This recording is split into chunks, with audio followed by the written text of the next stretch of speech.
Hi guys, so I'm back. I'm doing another skincare video. I was planning on recording my video on essential oils, but I decided to do this one because it's more fun. This video is going to be all about popping pimples. Popping pimples. Yeah, I know this is sick. I know it's like really weird to say, but I really like popping pimples. What can I say? I really can't help myself. I've had acne for 10 years. Longer, actually. And I've always been told not to pick at your skin. That's bad for you. You're going to make it worse. But I really just cannot help myself. I can't. I can't. And I think that other people can relate with me. I mean, how are you supposed to have this big like bump with like white stuff oozing out of it and not touch it? That's disgusting. I would so much rather have like a red scab on my face and like redness or whatever than to have like a pimple with like a clear whitehead or it being like oozing out or something. I think that's absolutely disgusting. Like I don't want to look at somebody and see pus oozing from their face. I would so much rather just see like a little red dot or like a scab or something, like, because then it's healing, it's getting better. And then my other thought on it is like I've tried in the past to not pick at my skin. I really have. And what I have found is that if you have like a big pimple, I feel like it takes way longer to heal on its own rather than me like extracting what's in it manually, you know?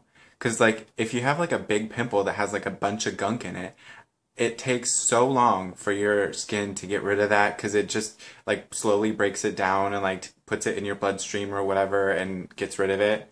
But it takes so long to do that. It's just absurd. And then on top of that, like for me at least, I still get scars even if I don't touch it. Like, and it still will get like red and flaky, and everything that happens when I pop a pimple also happens when I don't pop a pimple. So I just always pop them. So let's go over some basics. The first thing that I would always recommend if you're going to be popping a pimple is to make sure that the skin is clean. So make sure that you like wipe your face with a face wipe, or you wash your face beforehand, or put a toner on it to kill the germs or whatever. Because if your face is like all germy and you're like poking at it, all you're going to do is like open it up and then get all these germs that's on your skin. It's going to allow the germs to go into that pore and to infect it even more.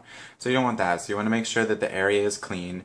That's a basic. You want to make sure whatever you're using, like your hands, a tool, or whatever, is clean and sterilized. So always make sure to wash your hands if you're going to be popping a pimple, because you do not want to put hand bacteria into your pores. That's not good. Oh, and then the last thing is sterilize the skin afterwards. So basically it's 3 steps of sterilizing. So you want to clean your face beforehand, then you want to clean the tools or your hands or whatever you're using, and then you want to clean the wound that you've created, the popped pimple. After you first like wash your face or the area, let's say you have a pimple like right here. So you'd want to wash your face or wash that area or use a toner on that area or whatever you want to do. And then just go ahead and pop the pimple. Like, I either do it like that. I mean, you guys know how to do it. One thing that you can do is use tissues over your fingers so you don't get the germs on your face from your fingers, and it just helps like with traction and all that. So you can also use an extraction tool. This is the one that I have. So it has like this flat end right here, and then it has like this curved end, and it just helps, like you can center the pimple and press, and it puts pressure all around the pimple so it makes it pop out really easily. And this really helps so you don't leave like any scratches or fingernail marks or anything like that. But I mean, you guys can really cause some serious damage with this. So if you're going to be using a tool like this, I recommend watching some other videos on YouTube or something like that, teaching you how to use one of these. I'm not going to do a video on that because I'm not an expert, and it's really difficult to film, so I'm not going there. after the pimple is popped, you gotta do whatever you can to make sure that it doesn't get infected. Because if you pop the pimple and you don't really like clean up after the mess you've made, it's just gonna get worse, like guaranteed. And I mean, of course it still can get worse because you're opening up your skin, so it always has a chance of infection. And none of these things that I'm showing you like will guarantee that it won't make it worse, but these are what I found that I would say 95% of the time I can pop a pimple and have it healed up in 2 days. The first thing that I always do is put essential oil on the wound that I've created. So I use two mainly. The first one is frankincense. This is like by far the best essential oil for anything that you could ever need. It's antibacterial, antiviral, it's anti-inflammatory, so it's really going to help calm the skin after you've like picked at it. So it's going to calm the skin down. It's going to kill any germs that are around the area. It's also going to go in the pore and kill germs in that area. The essential oils are really cool because they soak into the skin really fast, so they get into the skin and they're absorbed, and then they can start working really quickly. And then I would put a drop of lavender on it.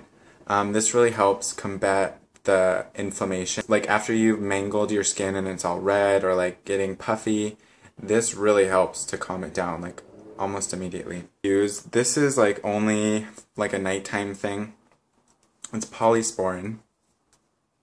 This is like one of the best things you can ever have. Like I recommend everybody have this with them.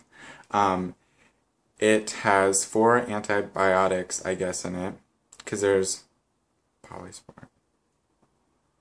Neosporin, I think that one has 3, and then poly, I don't know what I'm talking about. This one is just more powerful than the Neosporin. It has more ingredients or whatever in it. So it's made to help prevent infection in minor cuts, scrapes, and burns. It's really thick. It's like petroleum jelly consistency. I think that's the base of it. So you just kind of dab it on, and then it sits on top of your skin. It doesn't absorb or anything, but it protects your skin from like any germs getting in, and it really, really, really helps you heal faster. Another thing that I do sometimes, if I always do this, like if I'm going somewhere, I get like a little bit anxious, and so like if I'm going out to dinner or like going out to drinks or something with friends, I get anxious, and I'm like, if I see like a pimple on my face, I'm like, I just have to pop that. Everybody's gonna be looking at it or something, even though it could be like the tiniest like little bump in the entire world. I just cannot help myself. I have to get things out of my skin. That's disgusting. So anyways, sometimes I just can't help myself and I will pop a pimple before I need to go out or something. So in that case, I first use the essential oils. Like I mentioned earlier, this is what I always use. Roto eye drops. These are amazing for your eyes. They make your eyes so white and so awesome, and they feel really cool. But they also work for your skin.